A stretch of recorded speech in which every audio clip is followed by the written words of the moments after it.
ശബരിമല സ്വർണ്ണപ്പാളി വിവാദത്തിൽ സർക്കാരിന്റേതും ഹൈക്കോടതിയുടേതും ഒരേ കാഴ്ചപ്പാടാണെന്ന് പറയുന്നു മുഖ്യമന്ത്രി പിണറായി വിജയൻ.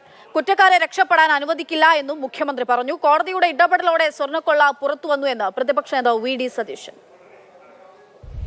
അപ്പോൾ ഇതെല്ലാം അറിയാവുന്ന സർക്കാരിലെ ബന്ധപ്പെട്ടവർക്കും ദേവസ്വം ബോർഡിന്റെ ബന്ധപ്പെട്ടവർക്കും എല്ലാം ഉള്ള കനത്ത തിരിച്ചടിയാണ് ഉണ്ടായിരിക്കുന്നത്. കേരളത്തിലെ പ്രതിപക്ഷം കഴിഞ്ഞ ഒരാഴ്ചയായി പറഞ്ഞുകൊണ്ടിരിക്കുന്ന കാര്യങ്ങൾക്കാണ് ബഹുമാനപ്പെട്ട കോടതി അടിവരയിട്ടിരിക്കുന്നത്.